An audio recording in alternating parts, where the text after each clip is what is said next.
Good morning, everybody. Welcome to Morning Talks with Ro. How are you? Do you have your morning drink on deck? What up? It is hump day, Wednesday wisdom, as we like to call it on social media. And today we're going to talk about how to manage the demands on your time, whether it's from people or whether it's you going after your goals and you don't know how to have your regular day job while your passion is tugging at your spirit. It's like, I want to do this, but how do I do that and stay focused on my job? Or how do I stay happy at my job or stay balanced at my job while I really want to be working on this? Or, I've got a lot of people trying to get my attention and trying to get my time, and I got stuff to do. How do I manage that? How do I put that, prioritize that? We're going to talk about that today. Welcome to the conversation, everybody. Hey, Dee. Hey, Marvin. My twin is in the spot. How you doing, babe? I see you out there making moves. You always doing the dang on thing. That's my mentor. That's my friend, Mr. Marvelous. He manages some of the best to do it in the entertainment business. Just sending love from me to you, my heart space. Hey, Corinne, welcome to the conversation. Charles, y'all got your morning drink on deck? It's Wednesday wisdom in the joint. We're going to be talking about how to manage the demands on our time. I mean, come on, who doesn't want to know more about time management, especially in a world where things are getting quicker and quicker and quicker. And I can't wait to have a conversation with you guys about AI. Artificial intelligence. I am in the throes of diving into a pretty major book right now from one of the experts in China that's talking about the future of artificial intelligence and how that relates to us and how it's going to impact our lives. And it's going to be really important to talk about this because it's not just about the fun gadgets that are coming out, and some of us may not think they're that fun, but it's going to be seriously dealing with the fact that a lot of the jobs we're used to seeing, billions will be gone in about 12 years now. They say 2030. They're going to be, automated cars. They're going to be robots, driving things. They're going to be a lot of the clerical work is going to be done, possibly, this is going to be encroaching on not just your regular, maybe like janitorial stuff and stuff. We're talking about accounting jobs. We're talking about things that people have gone to school for and spent their lives getting advanced degrees, and robots are going to come in and automate this stuff, and it's going to be like peace. And we're going to be trying to find purpose, honey. So this is a real conversation that needs to be had so that we don't lose our minds and we don't lose touch with what's really important, and that even though they are creating these machines to be this intelligent and quite possibly to impose on our lives in such a way that we got to find balance, that they can never be us, and the organic side of who we are, quite possibly we've got to be able to continue developing so that we trust that intelligence that created us to put us on the cutting edge of creativity. I trust that we can do that. And once I really get through all that material and I let it sit with me, then I'm going to come to you guys with some commentary about that. Hey, Anicia. Hey, Sambo. Uh-oh, sorry.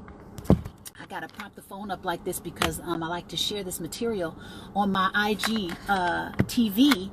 And so this makes it easier to do. Let me see what y'all are saying up in here. Welcome to the conversation. This is Morning Talks with Ro, everybody.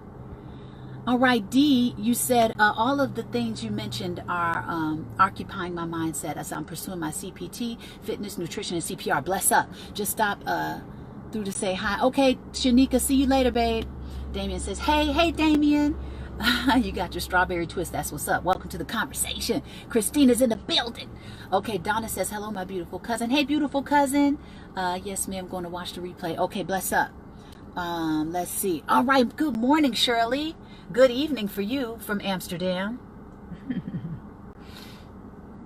So we're going to talk about how to manage our time, especially as it pertains to going after your goals and working a regular job. I've had to do that myself, but I had someone reach out and ask me to talk about this specifically. Okay, these are requests that I'm answering today.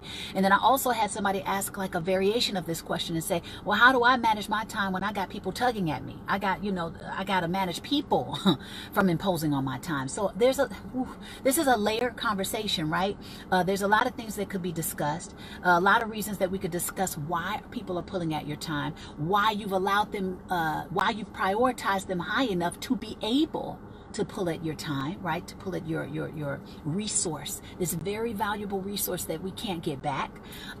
Maybe it's time to get some more clarity about who they are, what purpose that relationship serves in your life, how it contributes to your forward movement or possibly takes away from it, right? And then once we get clear about what people and things mean to us, I think that we'll do better at prioritizing whether we need to spend our time with it, whether we need to give our time to it, or whether we need to eliminate or reduce our time with it, okay? Hey, everybody. Welcome to the conversation. Hey, April, thank you. Kai, what up? Yes, welcome to the conversation, honey. Okay, so which one would you guys like to talk about first? Would you like to talk about when people are pulling at you and how to manage that? Or would you like to talk about, hey, I've got a passion, I have a goal, I have a dream, and right now I got to work a regular job because I got to eat, right? I got to have something to drink. I got to have a roof over my head. I have to support myself. But I really, really, really want to spend my time on this, and I don't, how do I do that and still do that and not go crazy because I don't really want to be doing that? What do you want to talk about first? Hey, Cheryl. I know, and you know what? You've been kicking butt, Cheryl. That's another one of my buddies that has expanded beyond the entertainment industry, who is a powerful woman making moves and does it all from the heart space, you know, is able to maneuver in this very tricky space and does it from her heart space. Awesome person. Welcome to the conversation. What's up, Rel? What up? What up? Okay, so I'm going to pick one since you guys didn't throw it in the chat. Let's talk about things from a professional perspective. If you have a goal or a dream, yeah, working a regular job. You know, I wrote a book that says find and pursue your passion, even with a regular job. And that book was birthed because while I was thinking I might have to change my career entirely from entertainment because no doors of opportunity were budging when I would push on them, right? They just would not open. I thought I was going to have to change my career entirely. And so I went and worked with a buddy of mine at his company, which was an alternative medicine store. And because it was like a decent lateral move for me because I was already interested in life hacks, things that help you to tackle life and be more efficient about it, or how do you find real joy and fulfillment while you do all the things that you have to do in your life. I've always been fascinated with that. How can we be more healthy? You know, that's how the book Eating Healthier for Less was birthed. Like, how do we do that? And you ain't got that much money, you know.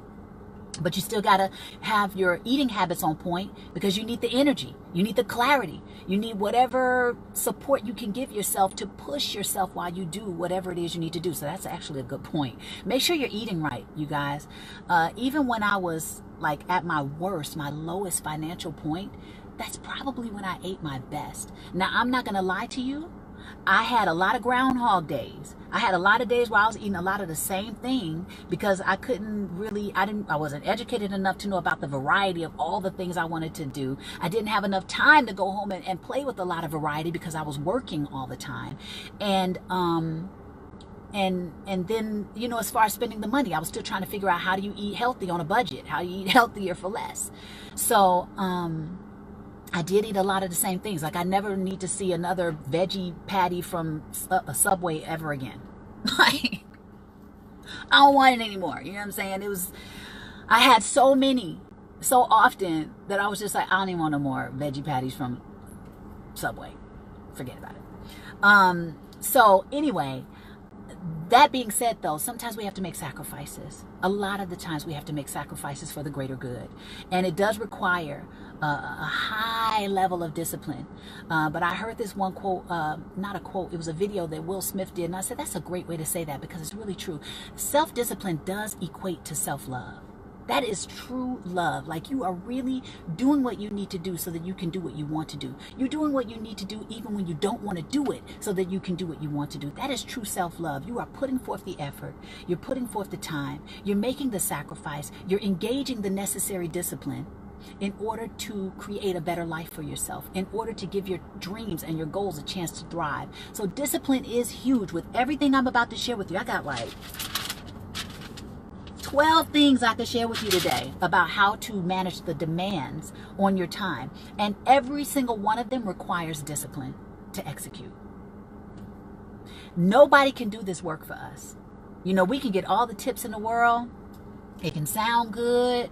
You know, I could tell you everything I know, but unless you engage your discipline to follow through, it doesn't matter.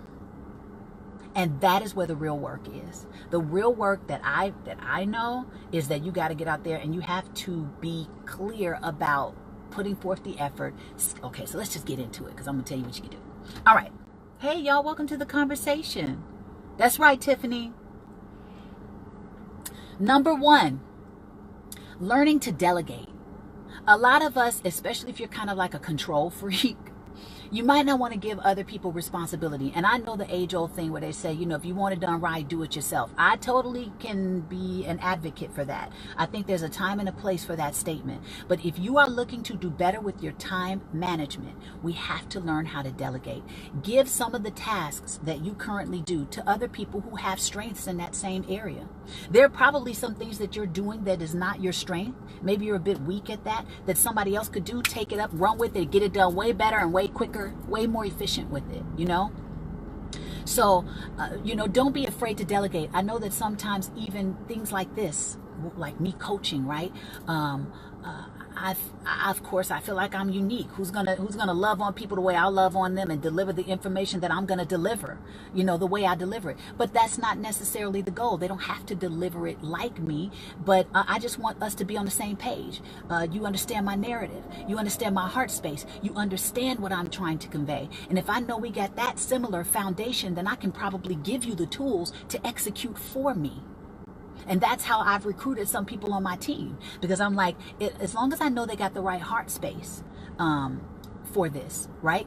I'm checking my discernment for that in that person. And as long as I know that they have they see my vision and they want to help me to execute my vision, then I can rely on I can rely on God to say, hey, just trust this person, trust the path. You've done enough discernment. You've sent them through. You've vetted them, so to speak. Let them get out there, bring their uniqueness to the situation, and still hold the vision. Learn to delegate. It is one of the biggest time savers. And don't be afraid to entrust someone with some of your responsibilities. I know that some of us are like, oh, I got to manage this. I got to, you know. But if you want more time, a lot of these people who are excelling, they have teams. There's no way they can do all of the things that they need to do and run all of the arms on their companies by themselves. It's impossible. There's only so many minutes and hours in the day. So we got to learn to delegate. Okay. Number 2. This is going to require discipline, you guys. There's no way around it. Schedule everything. If you feel like there are too many demands on your time, and or if you feel like you don't have enough time to pull off the things that you want to pull off, you got to learn to schedule everything and stick to your guns. So if somebody comes in, for example, right, while you've got some things, hey y'all, welcome to the conversation. If somebody comes in and they're like, Ro, can I get, you know, I need your brain on this right now. I say, you know what? I do want to help you, but not right now. Can I schedule you at this time in the day? This is when I take my calls. Or this is when I take my meetings. Or this is when I'm prepared to do like an hour of just whatever little thing that's been asking for me to pay attention to it today. I put that time block at 5 p.m. So that made me think about 5 heartbeats. My hours are from 9 to 5. No, but seriously, schedule everything. Put it in time blocks. How you manage your time is going to be huge if you're trying to get some things executed. And unless you really have to, don't waver. Don't waver, don't budge. And there's a way to tell people nicely, I would love to help you with that, but not right now. Can I put you at this time? I would love to get back to that. I'm going to write it down, but can I put you in this time block because that's when I take these kind of calls, or that's when I do this kind of work, or that's when I'll be stepping away from the things that I've been developing and I don't want to break my creative flow. Having boundaries, huge. Some of us are afraid to enforce boundaries, but if you want to get things done, you have to enforce boundaries. And I'm thinking that most people will understand that. If anybody's really going after, what's funny? if anybody is going after their goals and dreams, they're going to respect the fact that you need to have boundaries. They're going to respect the fact that you have to pay attention to how you're spending your time, how you're managing your time. And that's another thing, having clarity. When you're able to communicate your vision to someone else and say, hey, this is what I'm going for. And even if you don't want to, because sometimes we want to keep our stuff, close to our chest until we can release it. We don't want everybody's energy on our stuff, right? And if they're not the most supportive, that can also be something that kind of holds you back, and imposes on your forward movement. So you know who to share with and who not to share with. But even if you just share an overarching vision, like, look, I've put myself on a time schedule. I'm supposed to be getting this thing done for a new program I'm developing. That's supposed to happen in 2 months. And I'm in time blocks right now. So right now I'm not taking very many calls. Great story. Just came to my mind right now. Richard Branson, now forgive me if I get the story wrong, but Richard Branson, I think he is, he owns, does he still have his own private space station? He also has Virgin Airlines. He's like this multi-preneur billionaire, okay? And this company wanted to have Richard Branson come in and speak for I don't even think it was 30 minutes. I think it was like 20 minutes, right? 20 minutes does not sound like a lot of time, right? So they're like, yeah, we would love to have Richard Branson come in and speak to us for our company for 20 minutes. And they were talking to his team, and his team was like, no, Mr. Branson is not doing any speaking engagements right now. So they turned them down. And whatever company this was, they obviously had long money, because they were like, well, I mean, what does he want? You know what I mean? Like, we could pay for it. So they came back with another offer. Like, we will pay him. It was some crazy number. I don't know if it was 500,000 for 20 minutes. It was something bananas that they offered to just have him come in and speak for like 20 minutes. And don't you know that his company stayed on course and said, Mr. Branson, there is no amount of money that Mr. Branson is willing to entertain right now. He is focused on getting this project done. And when this is done, he will be opening up opportunities for him to speak. Period. Powerful. You want to talk about focus? You want to talk about discipline? That's why he's probably doing so well. Like, he has structure. And he's not letting anybody and anything come in there and tell him otherwise, unless he deems it important enough. He prioritizes it important enough to say, okay, I'm going to allow that to take my attention for this moment.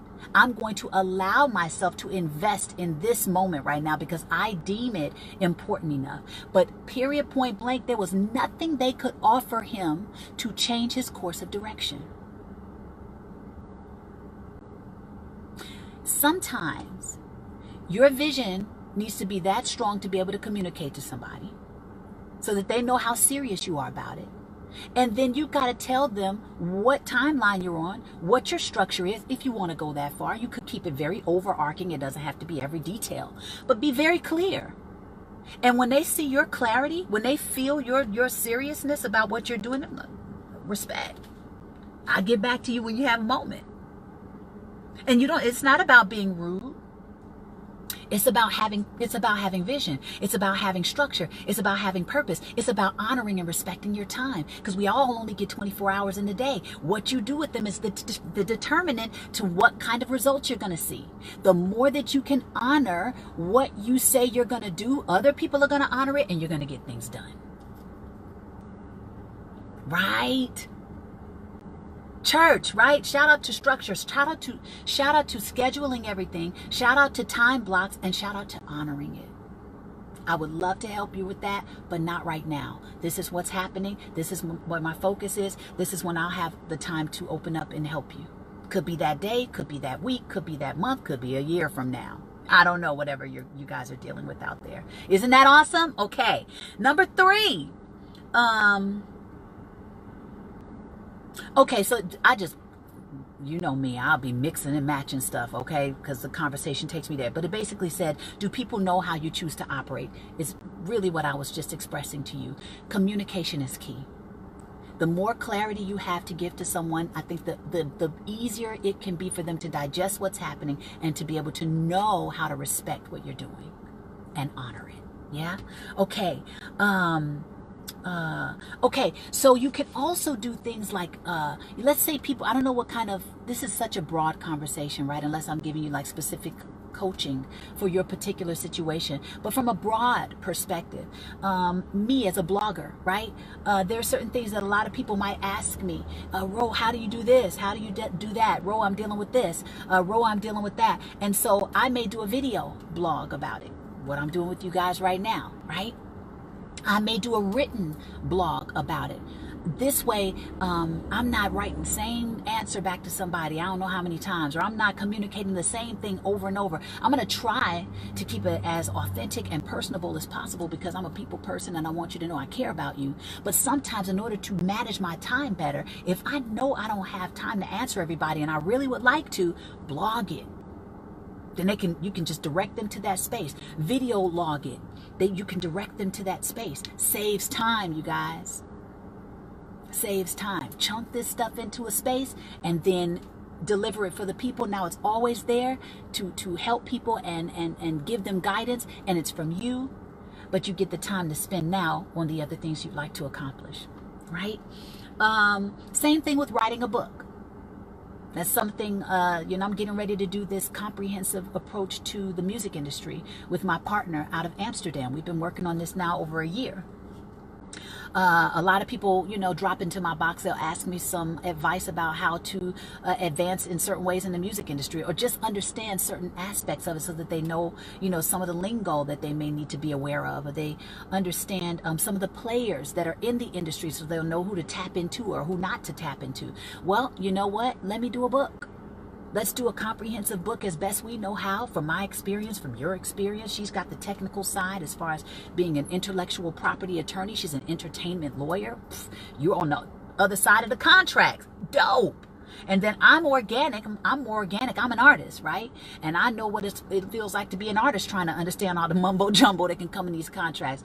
I know what it's like to pick up the paper and be like, hither, to, here, back, what? And then try to make it make sense, because I read every contract. So what's that perspective? Organically, right? I'm a life coach. I get to marry that aspect of it, keeping your centering, staying authentic, remembering, even though you got this bigger picture, you got all these things that you might do within it to keep your center within all of that. How do you do that? Who do you connect with? How do you talk to them? All of that stuff, put it in the book. So now there's a resource that I can always guide someone to when they need that help. And then I just bought some more time to work on other things that are going to help other people too, right? Come on, baby. All right. Outsourcing.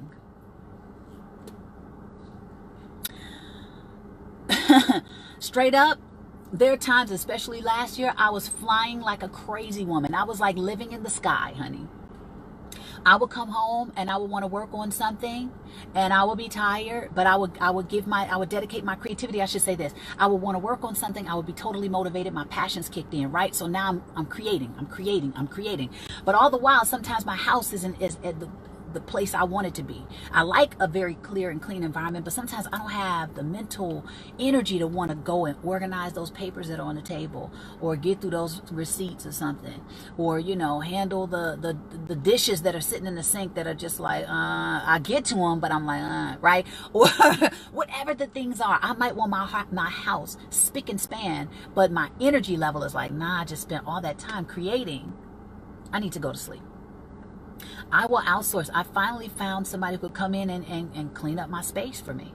And it's really not that expensive, you guys. I know it sounds like what the rich people do or something, like they get a housekeeper or something. It's really not that expensive. It's worth the investment. There are people out there who need the work.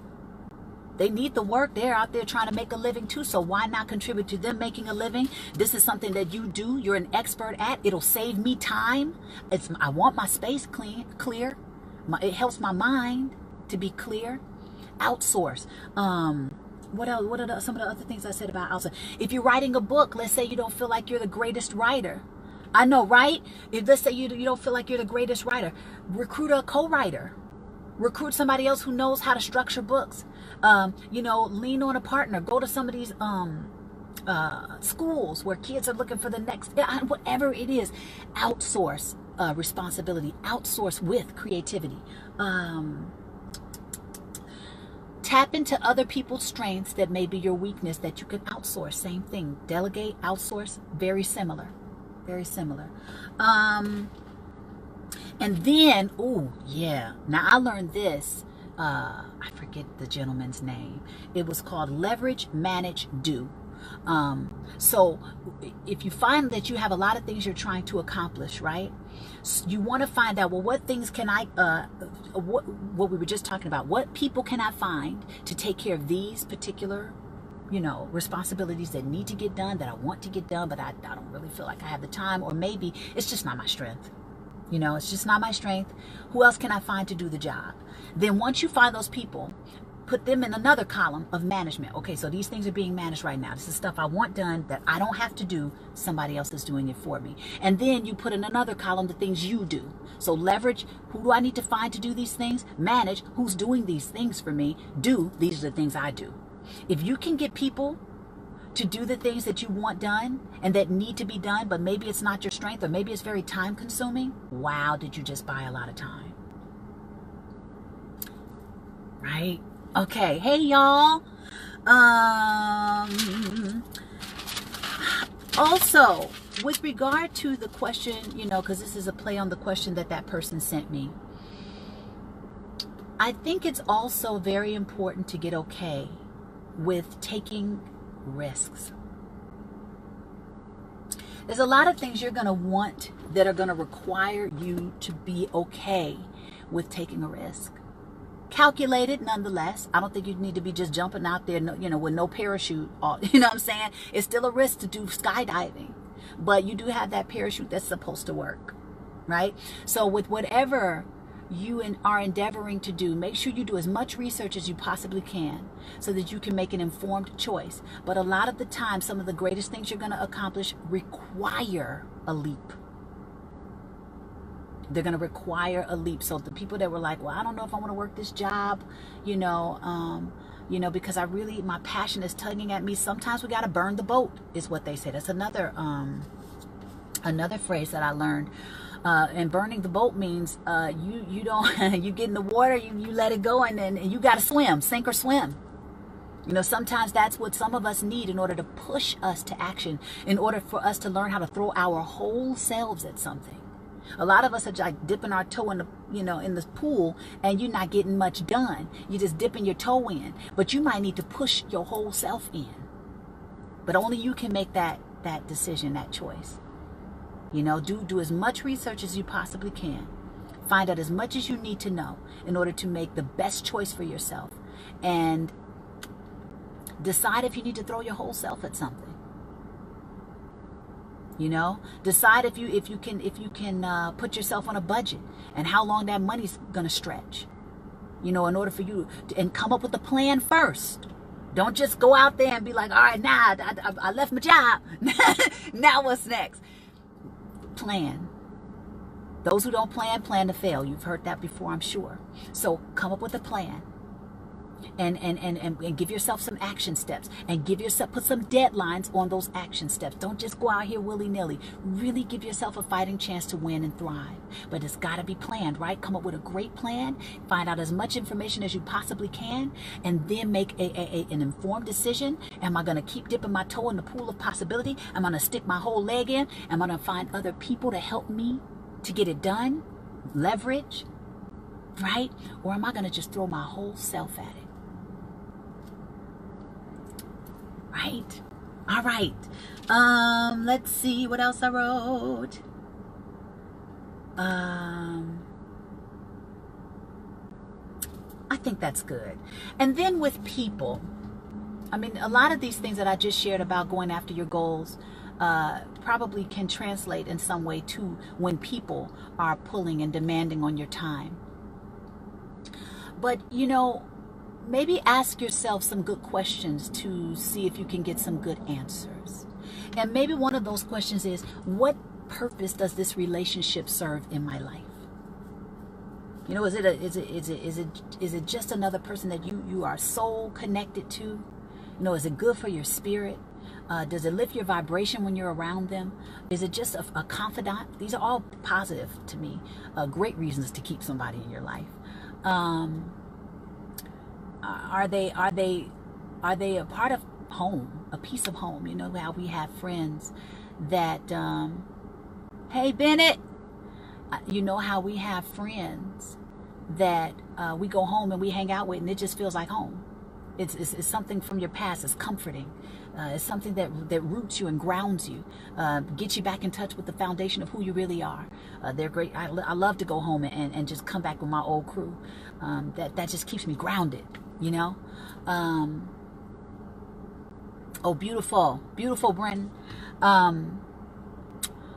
You know, what about, you know, is the relationship helping you? Is it in some way supporting you, moving you towards your goal, or is it taking away from it? You know, does the energy support you or not, doesn't support you? All of these questions, I feel like I've addressed some of these things in my past Morning Talks with Ro videos, but just really you can apply a lot of the things that I share in association with going after your goals. It's very similar. Delegation, outsourcing, I'd love to help you, but not right now. Communication is key. Clarity on your goal. All of these things help people to respect you and respect your time. Let me see what you're saying. Love those pink earrings. Thank you. Thank you. So I really feel like a lot of it has been covered. This is good. Oh my goodness. Lots of good resources. Did you guys want to share anything with me before I get out of here?